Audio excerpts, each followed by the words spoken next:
Hello, my dear student. Myself Alok. Welcome to my channel. Student, आज हम जो topic discuss करने जा रहे हैं उसका नाम है इक्विवेलेंट वेट। शॉर्ट फॉर्म में हम EQW या EW लिखेंगे। करेक्ट। ये topic student class 11th NCERT book unit 8 से रिलेटेड है और इस चैप्टर का नाम है रेडॉक्स रिएक्शन। क्या नाम है? Redox reaction. करेक्ट। इस चैप्टर को काफ़ी लोग स्टूडेंट मोल कॉन्सेप्ट पार्ट 2 भी कहते हैं। बेसिक कॉन्सेप्ट ऑफ केमिस्ट्री को लोग बोलते हैं मोल कॉन्सेप्ट पार्ट 1 और रेडॉक्स रिएक्शन को लोग कहते हैं मोल कॉन्सेप्ट पार्ट 2। इसीलिए मैं अब ये टॉपिक डिस्कस कर रहा हूँ यहाँ पे, कौन सा? इक्विवेलेंट वेट, जो कि रिलेटेड है रेडॉक्स रिएक्शन से, जो कि यूनिट नंबर 8 है NCERT बुक का। Clear student? राइट। स्टूडेंट, ये जो कॉन्सेप्ट है ये बहुत ही इम्पॉर्टेंट है। अगर आपको ये यहाँ पे समझ में नहीं आएगा तो ये पूरा चैप्टर आपको समझ में नहीं आएगा। क्लियर? राइट। हम जैसे जैसे इस चैप्टर में प्रोसीड करेंगे फिर हमें पता चलेगा या हम सीखेंगे कि इक्विवेलेंट वेट को कैसे हम यूज़ करेंगे। अभी हम यहाँ पे जो सीख रहे हैं वो अभी हम सीख रहे हैं how to calculate equivalent wait.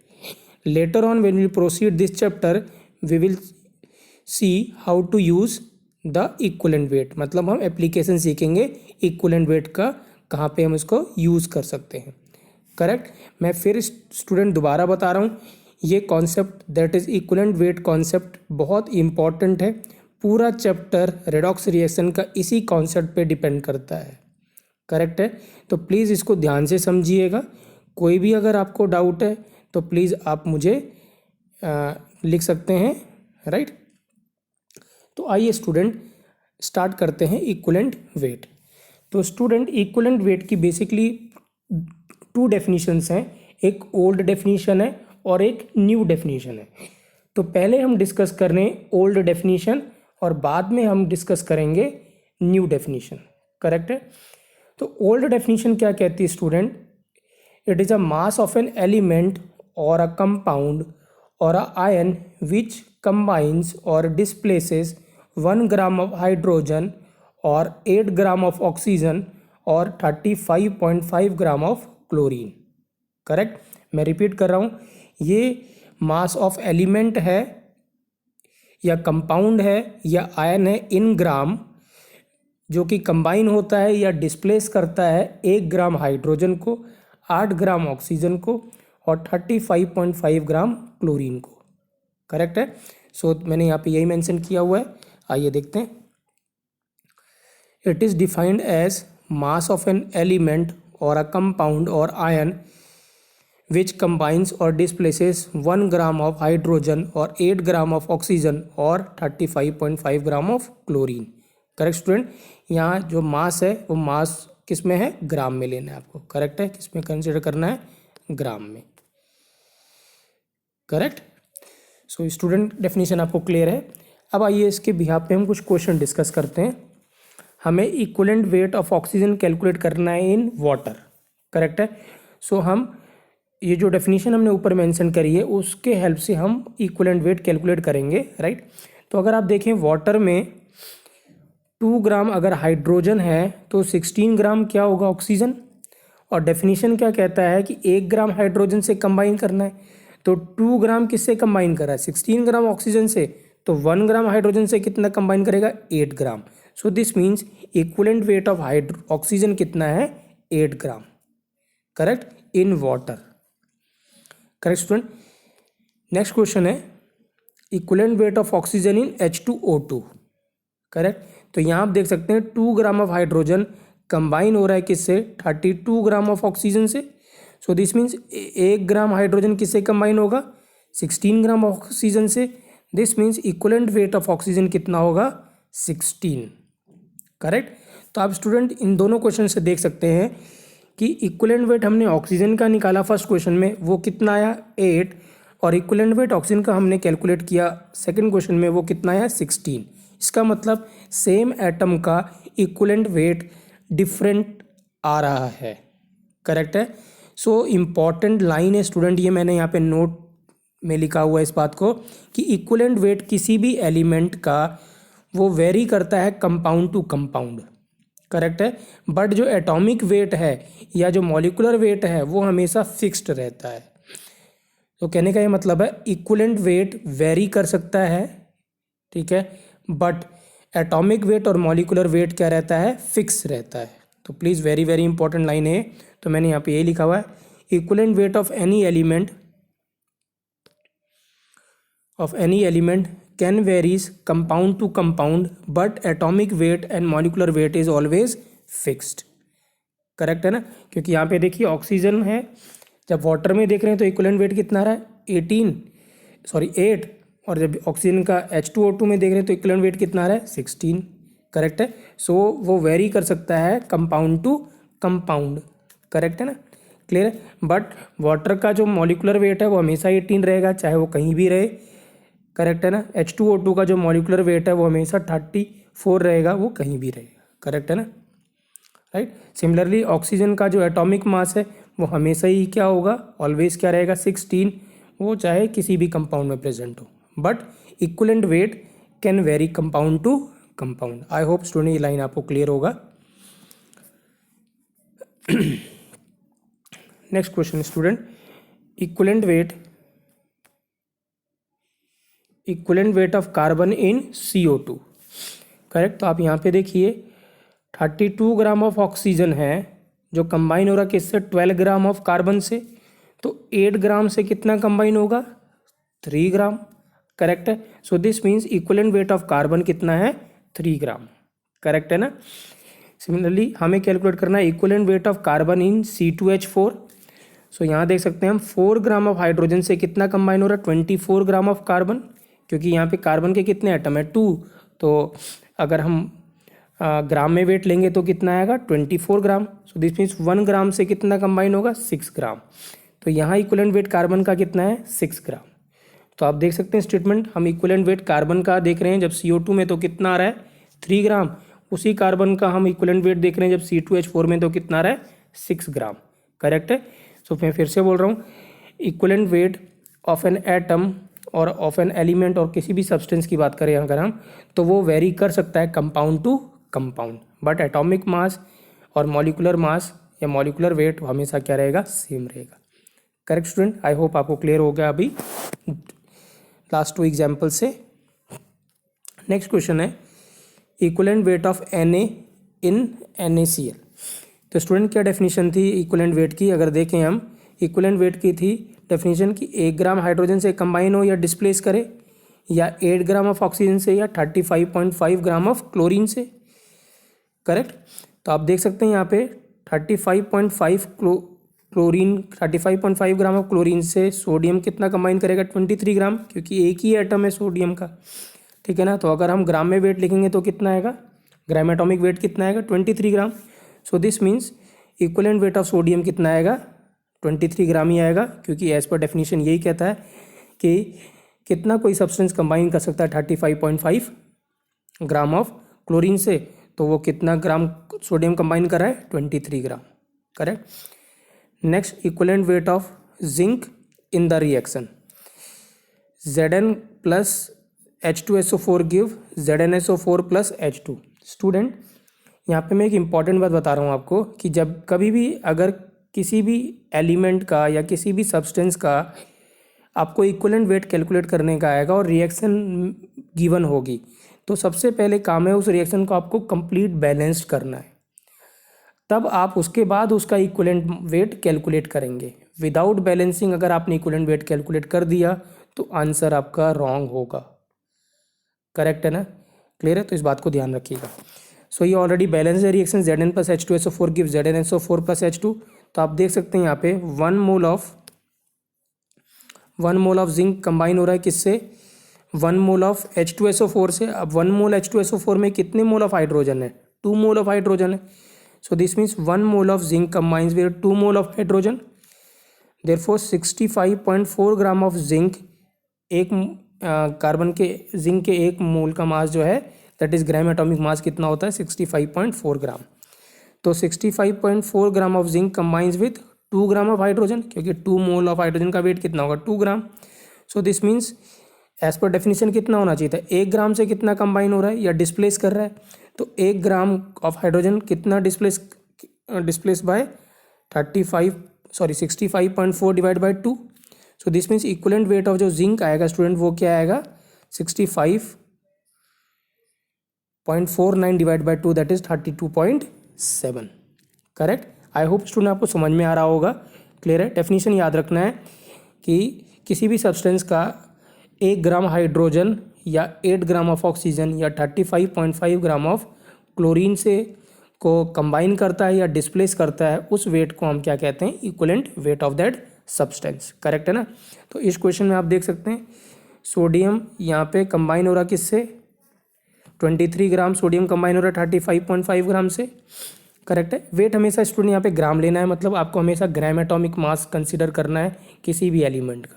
Correct है ना, क्लियर है। तो यहाँ जिंक क्या कर रहा है, 1 मोल जिंक 2 मोल ऑफ हाइड्रोजन को डिस्प्लेस कर रहा है। So this means gram atomic मास जो है वो क्लोरीन का जिंक का कितना है 65.4, वो कंबाइन वो डिस्प्लेस कर रहा है 2 ग्राम हाइड्रोजन को, तो 1 ग्राम को कितना डिस्प्लेस करेगा, जिंक कितना चाहिए होगा 1 ग्राम डिस्प्लेस करने के लिए 65.49 divide by 2। Correct, sorry. Next question है equivalent weight of calcium in the reaction, right. So calcium Ca plus O2 gives CaO, student मैंने बैलेंस किया हुआ है 2Ca plus O2 gives 2CaO। ठीक है, तो यहाँ पे आप देख सकते हैं 2 mole of calcium combines with 1 mole of O2, तो 2 मोल ऑफ कैल्शियम का जो वेट होगा वो कितना होगा 80 ग्राम ऑफ कैल्शियम, क्योंकि जो ग्राम एटॉमिक मास होता है कैल्शियम का 40, तो 2 मोल का मास कितना होगा 80 gram. 80 gram combines with 1 mole of O2 मतलब कितना 32 gram of O2। This means 20 gram 8 gram से कितना कंबाइन करेगा स्टूडेंट 20 ग्राम। करेक्ट है ना। सो this means 20 gram will be equivalent weight of calcium. Correct student, clear. तो ये लास्ट के 3 एग्जाम्पल आपको क्लियर हैं स्टूडेंट, आप ध्यान से देखिएगा। अब यहाँ पे हम एक नई डेफिनेशन हम डेवलप करने जा रहे हैं किसकी, इक्विवेलेंट वेट की। क्यों नई डेफिनेशन की हमें ज़रूरत पड़ेगी स्टूडेंट, क्योंकि कोई ज़रूरी नहीं कि हर एलिमेंट या हर सब्सटेंस सिर्फ हाइड्रोजन ऑक्सीजन या क्लोरीन से ही कंबाइन करता हो। तो अगर किसी और एलिमेंट से लेट्स सपोज ब्रोमीन से कंबाइन करता हो, जैसे के ब्रोमीन से कंबाइन किया KBr बना दिया, या के कंबाइन हो रहा I से तो KI बन गया, तो उस ऐसे सब्सटेंस का हम कैसे इक्विवेलेंट वेट कैलकुलेट करेंगे, ये हमें ओल्ड डेफिनेशन से पता नहीं चलेगा, या हम ओल्ड डेफिनेशन के बिहाफ से हम KBr या KI का इक्विवेलेंट वेट कैलकुलेट नहीं कर पाएंगे। तो मैं रिपीट कर रहा हूँ कि ऐसे बहुत सारे सब्सटेंस हैं या एलिमेंट है जो हाइड्रोजन ऑक्सीजन या क्लोरीन से कंबाइन नहीं करते हैं, और अगर वो इनसे कंबाइन नहीं करेंगे तो एज पर जो ओल्ड डेफिनेशन है हम उसका इक्विवेलेंट वेट कैलकुलेट नहीं कर पाएंगे। क्योंकि अभी तक जितने भी हमने केसेस देखे हैं वहाँ पे हमने सारे ऐसे केस कंसीडर कर रहे हैं, या तो हाइड्रोजन से कंबाइन हो रहा है, या ऑक्सीजन से कंबाइन हो रहा है, या क्लोरीन से कंबाइन हो रहा है, या हाइड्रोजन को डिस्प्लेस कर रहा है। करेक्ट है। तो वहाँ पे हमने ओल्ड डेफिनेशन का यूज़ किया to calculate the equivalent weight. But ऐसा और भी है, ऐसे बहुत सारे एलिमेंट हैं जो अगर इनसे कंबाइन नहीं करेंगे तो उनका हम इक्विवेलेंट वेट कैसे कैलकुलेट करेंगे, ये हमें ओल्ड डेफिनेशन नहीं बता सकती। करेक्ट है। So this is the disadvantage of old definition, कि हम हर एलिमेंट का हर सब्सटेंस का equivalent weight with help of old definition calculate नहीं कर सकते। करेक्ट। सो स्टूडेंट, अब हम डेवलप करना चाह रहे हैं न्यू डेफिनेशन। देखिए कैसे डेवलप कर रहे हैं हम न्यू डेफिनेशन को। न्यू डेफिनेशन किसकी, इक्विवेलेंट वेट की। स्टूडेंट अगर आप लास्ट 3 एग्जाम्पल देखें, लास्ट 3 एग्जाम्पल कौन कौन से थे, एक ये वाला NaCl, एक स्टूडेंट जिंक, और लास्ट क्या था कैल्शियम का। करेक्ट है। तो सोडियम का जो इक्विवेलेंट वेट था वो कितना था स्टूडेंट 23, तो हम 23 को हमने 1 से डिवाइड कर दिया। ठीक है, तो कितना है 23 ही रहेगा। Correct. Equivalent weight of zinc कितना था स्टूडेंट 65.49 डिवाइड बाय 2। करेक्ट, तो 32.7 था। Similarly equivalent weight of calcium कितना था 40/2 दैट इज 20।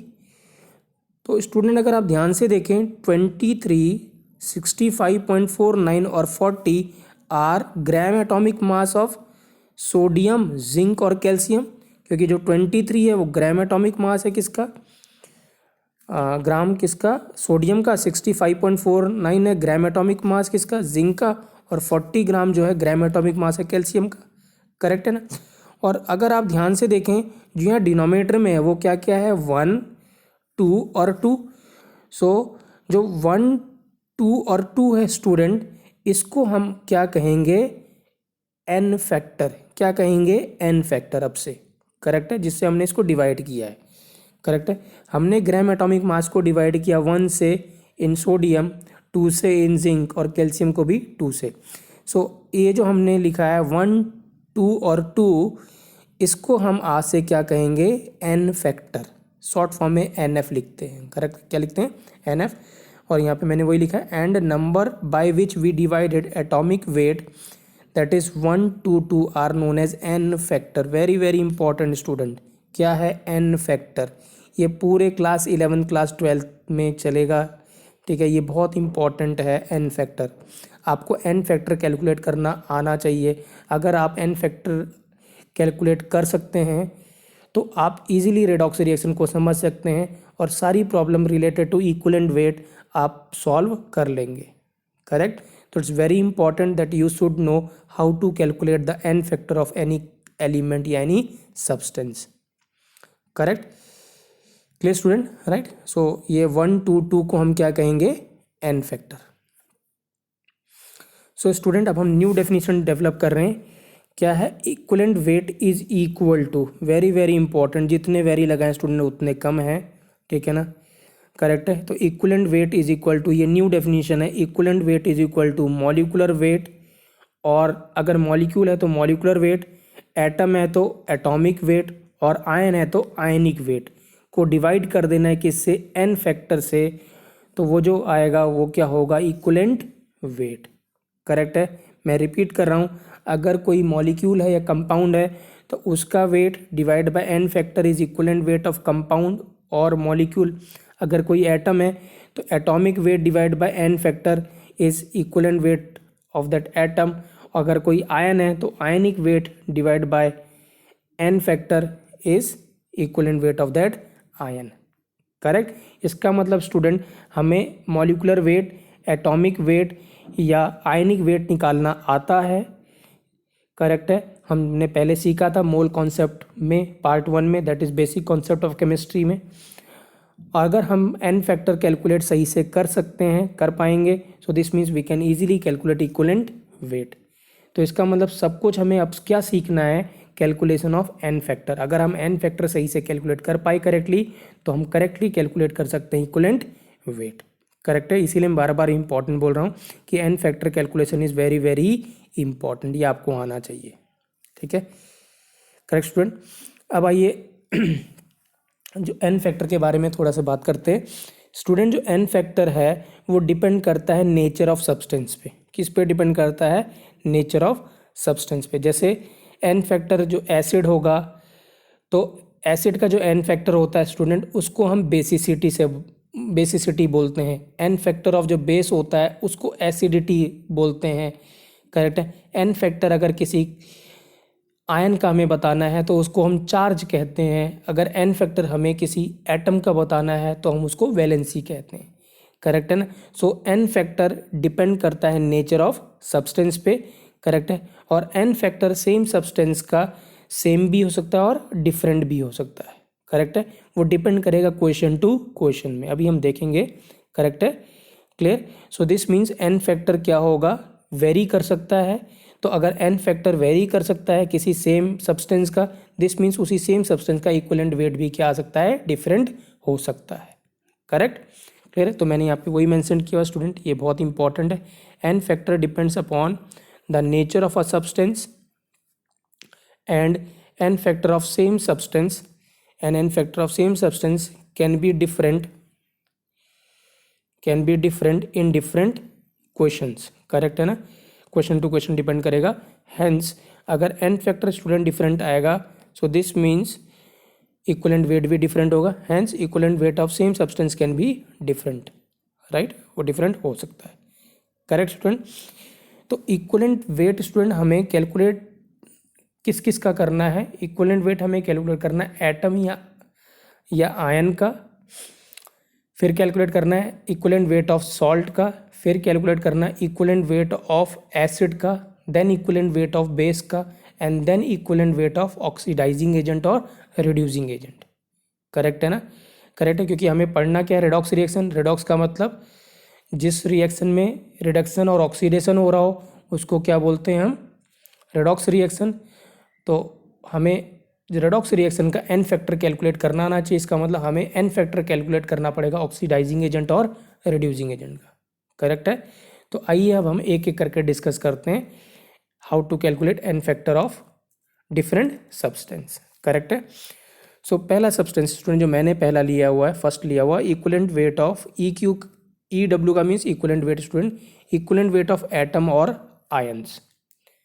क्या है? मैंने साथ में लिया हुआ है एटम्स और आयन को, इक्वलेंट वेट ऑफ एटम्स और आयंस।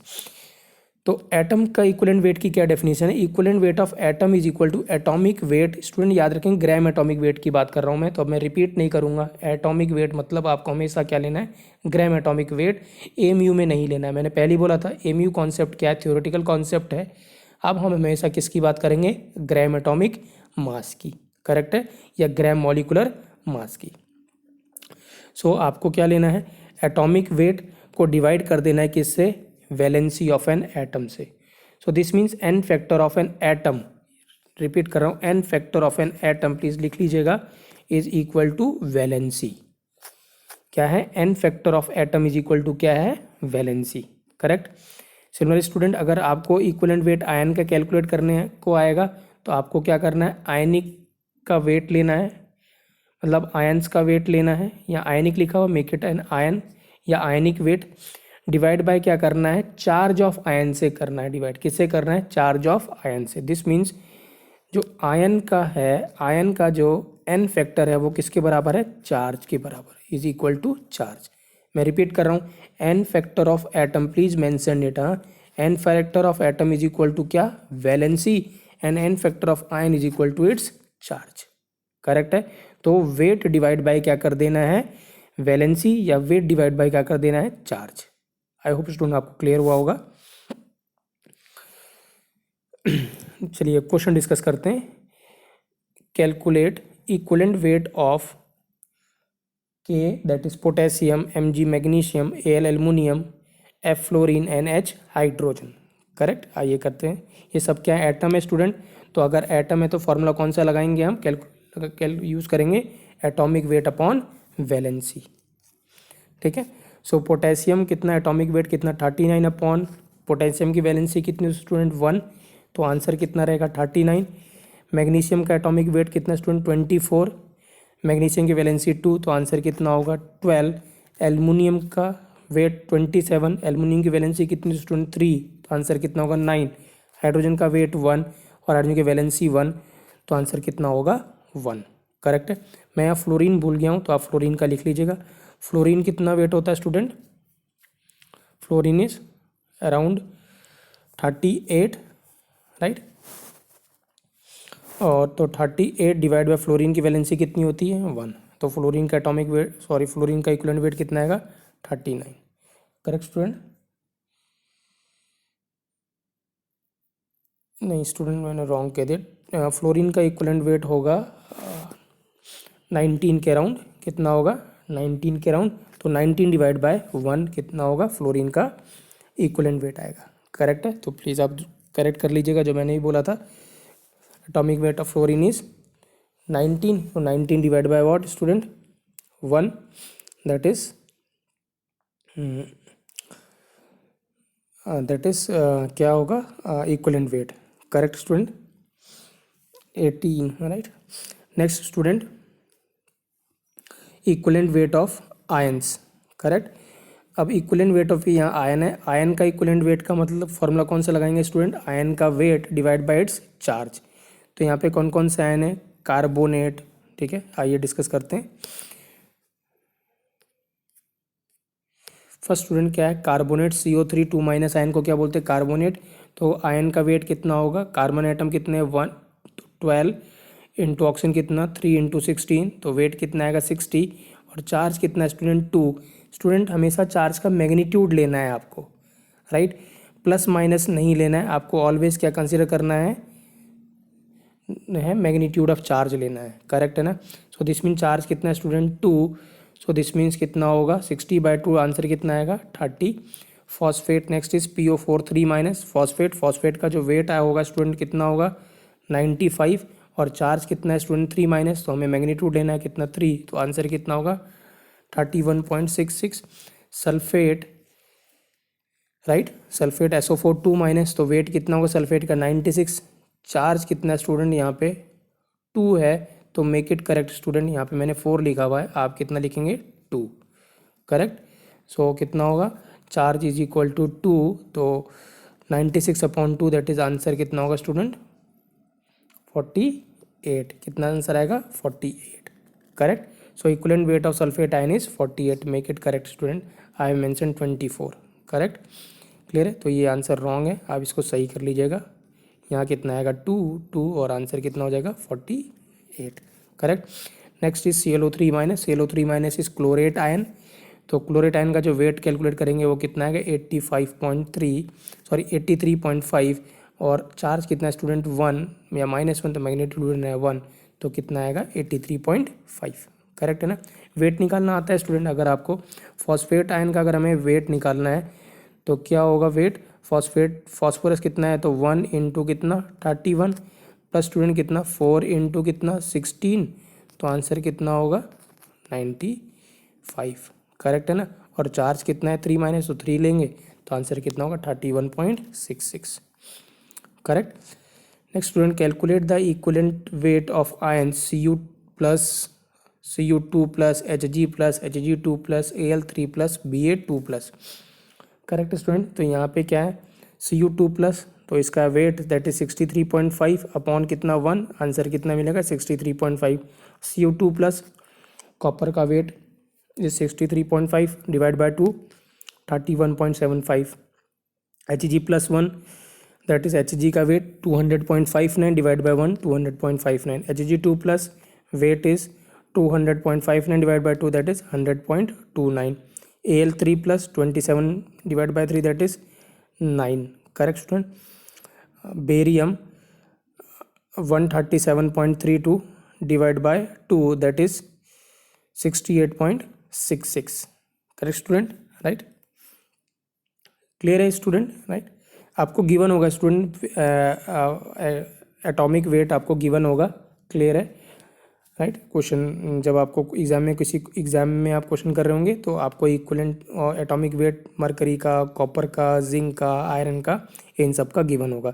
जो कॉमन एटम्स हैं जनरली उनका गिवन नहीं होता, 1 to 20 का गिवन नहीं होता, बट उसके अबव का एटॉमिक मास गिवन होता है, correct, right student.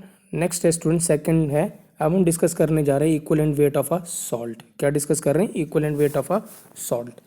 Student equivalent weight of a salt क्या होता है, molecular weight of a salt divided by total negative charge और टोटल पॉजिटिव चार्ज और टोटल नेगेटिव चार्ज, क्लियर। क्योंकि हमें पता है सॉल्ट जो होता है वो न्यूट्रल होता है, तो न्यूट्रल होने का मतलब जितना टोटल पॉजिटिव चार्ज होगा उतना ही टोटल क्या होगा नेगेटिव चार्ज होगा। तो आप दोनों में से कोई सा भी ले सकते हैं, टोटल पॉजिटिव चार्ज और टोटल नेगेटिव चार्ज, करेक्ट है ना, क्लियर है, राइट। मैं दोबारा रिपीट कर रहा हूँ, equivalent weight of salt is equal to molecular weight of salt divided by total positive charge और टोटल नेगेटिव चार्ज।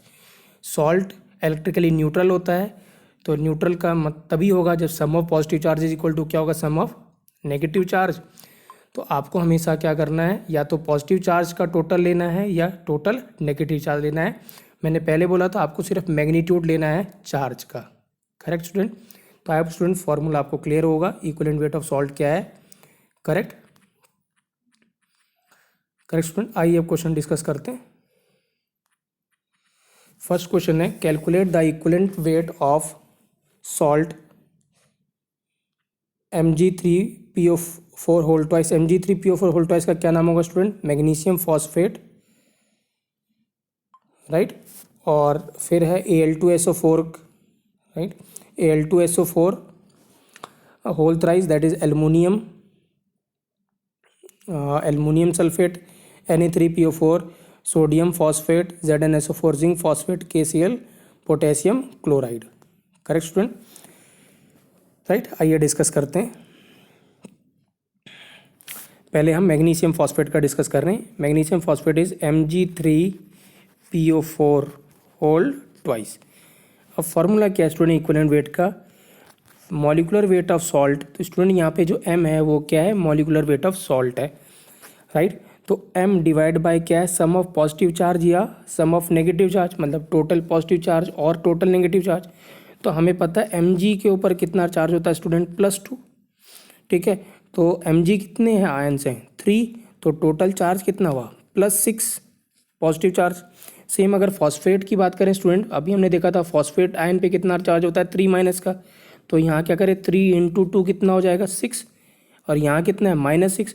तो आप देख सकते हैं +6 और -6 मतलब टोटल पॉजिटिव चार्ज और टोटल नेगेटिव चार्ज क्या है? इक्वल है। तो आप दोनों में से कोई भी ले सकते हैं, क्योंकि मैग्नीट्यूड क्या है? दोनों का सेम है और हमें मैग्नीट्यूड ही कंसीडर करना है। करेक्ट है, राइट। सो आप देखिए यहाँ पे वही है, magnesium phosphate is m divide bye magnesium कितने हैं आयन? मैग्नीशियम पे चार्ज कितना होता है? 2, और एटम्स कितने मैग्नीशियम के? 3। तो कितना हो गया? 2 × 3 कितना? 6। तो आंसर कितना हो गया? m/6। करेक्ट है, वे m is molecular weight of a salt. Correct. Next है एल्युमिनियम सल्फेट। तो एल्युमिनियम सल्फेट का, एल्युमिनियम पे चार्ज कितना होता है स्टूडेंट? 3+।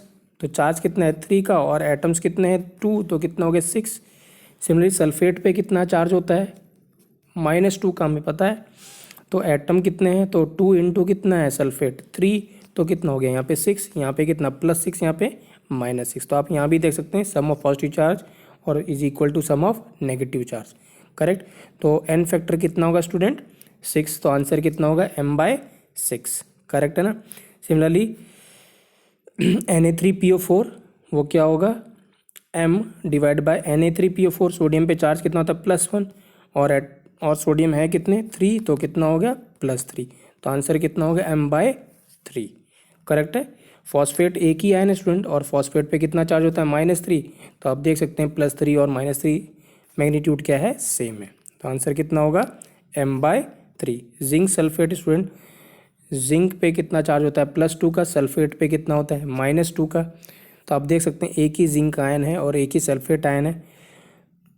करेक्ट है। तो कितना होगा? 1 × 1, सॉरी 1 × कितना? 2, मतलब चार्ज कितना है? 2, आयन कितना है? 1, तो 2 × 1 कितना? 2। सो दिस मीन्स n फैक्टर कितना है? 2। सिमिलरली स्टूडेंट KCl जो है, KCl में कितने हैं? K पे चार्ज कितना होता है? 1 +1, और Cl पे -1। तो और एटम भी कितने स्टूडेंट? 1, तो 1 × 1 कितना होगा? 1। तो n फैक्टर कितना होगा? 1। तो आंसर कितना होगा? m/1। करेक्ट। स्टूडेंट याद रखेंगे, मैं रिपीट कर रहा हूँ, n factor of a salt वो क्या है? टोटल पॉजिटिव चार्ज या टोटल नेगेटिव चार्ज। जैसे हमने n फैक्टर एटम का क्या लिखा था? n factor of atom is equal to valency.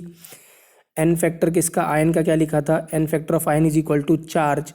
और n factor of salt is equal to total positive charge और total negative charge. Please mention कर लीजिएगा यहाँ पे। करेक्ट है। Next question student, equivalent weight of KCl dot MgCl2 dot 6H2O। ऐसे salt को student देखिए यहाँ पे 2 सॉल्ट्स प्रेजेंट है, KCl dot MgCl2 dot 6H2O है। ऐसे सॉल्ट जहाँ पे 2 सॉल्ट प्रेजेंट हों, ऐसे सॉल्ट को हम क्या कहते हैं? Double salt. क्या बोलते हैं स्टूडेंट? डबल सॉल्ट, क्योंकि यहाँ पे 2 सॉल्ट हैं, ये सॉल्ट 2 सॉल्ट मिलके बना है KCl और MgCl2 को मिला के। करेक्ट है, इसीलिए हम इसको क्या बोलते हैं? Double salt. ठीक है। और स्टूडेंट यहाँ पे जो ये 6.6H2O है, इसको क्या बोलते हैं? Water of crystallization. क्या है? Water of crystallization. इसका कोई भी चार्ज नहीं होता सिर्फ। करेक्ट है ना। करेक्ट है। तो हमेशा आपको चार्ज किसका करना है? कैटायन और एनायन का। वाटर का चार्ज कंसिडर नहीं करना है, while calculating the equivalent weight of a salt having water of crystallization. Correct. So student क्या है, अगर हम देखें KCl डॉट MgCl2, वाटर को हम नेगलेक्ट कर रहे हैं. सो K पे कितना चार्ज स्टूडेंट +1, तो K है कितने 1 इंटू 1 कितना 1, और Mg पे कितना चार्ज स्टूडेंट +2, तो Mg पे चार्ज कितना है 2, और हैं कितने एटम्स आयन्स Mg के 1, तो कितना हो गया 1 और 2. सो दोनों कितना है, ये +1 और ये कितना +2, तो टोटल पॉजिटिव चार्ज कितना हो गया +3. तो यहाँ क्या है n फैक्टर कितना है 3. This means equivalent weight of this salt is m/3. क्या है m/3. करेक्ट. सो आप देख सकते हैं यहाँ पे K प्लस और Mg2 प्लस कितना है 3, तो equivalent weight is equal to कितना है स्टूडेंट m/3. करेक्ट. और आप या तो नेगेटिव चार्ज दे सकते हैं, क्लोरीन कितने हैं, क्लोराइड आयन कितने हैं 1, और इसमें कितने 2, तो टोटल कितने 3Cl माइनस हैं, तो 3 इंटू कितना -1 इज इक्वल टू -3.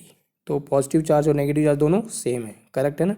तो equivalent weight of this salt is m/3. Correct.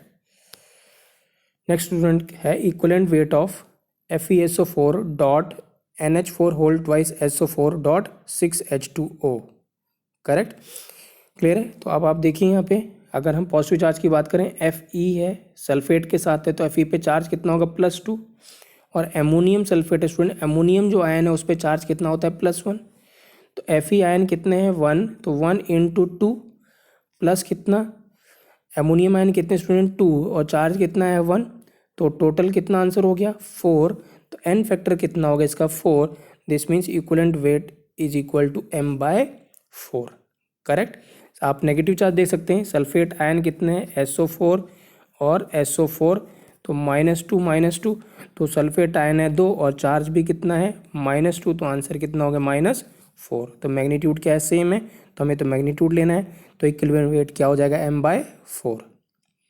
Correct. Next है student equivalent weight of K2SO4 dot Al2SO4 whole thrice dot 24H2O. Correct. Student इस कंपाउंड को potash alum, इसका common name क्या है potash alum. Correct है ना. ठीक है. इसको बोलते हैं फेरस एमोनियम सल्फेट. क्या बोलते हैं फेरस एमोनियम सल्फेट, इसको क्या बोलते हैं पोटेस एलम. करेक्ट है. फिटकिरी, हाँ कॉमन क्या है फिटकिरी जो होता है उसी को क्या बोलते हैं पोटेस एलम. राइट. इसका अगर हमें इक्विवेलेंट वेट कैलकुलेट करना है तो आइए करते हैं. के पे कितना चार्ज स्टूडेंट +1, और एलुमिनियम पे कितना चार्ज होता है +3. ठीक है. अब तो K कितना है यहाँ पे, K कितने हैं, तो 2 इंटू कितना +1 प्लस एलुमिनियम कितने स्टूडेंट 2, तो 2 इंटू चार्ज कितना +3, तो कितना हो गया +2 +6, तो आंसर कितना हो गया +8. तो इक्विवेलेंट वेट कितना हो जाएगा m/8. Correct student. राइट. तो इक्विवेलेंट वेट कितना है m/8. राइट. आप देख सकते हैं अगर नेगेटिव चार्ज कैलकुलेट करना चाहेंगे तो सल्फेट आयन काउंट करिए 1, और इसमें कितने 3, तो टोटल 4 सल्फेट आयन है, तो 4SO4 2 माइनस, तो 4 इंटू -2 इक्वल टू कितना -8, तो मैग्नीट्यूड कितना है 8. तो इक्विवेलेंट वेट कितना होगा m/8. करेक्ट. स्टूडेंट मैं रिपीट कर रहा हूँ, ये बहुत ही इंपॉर्टेंट कॉन्सेप्ट है, प्लीज़ इसको मिस नहीं करिएगा. करेक्ट है. मैंने बहुत डिटेल में कराया है आपको how to calculate equivalent weight of atom ion और सॉल्ट. करेक्ट है ना. आगे हम डिस्कस करेंगे equivalent weight of acid base और ऑक्सीडाइजिंग एजेंट और reducing agent. Correct. Thank you.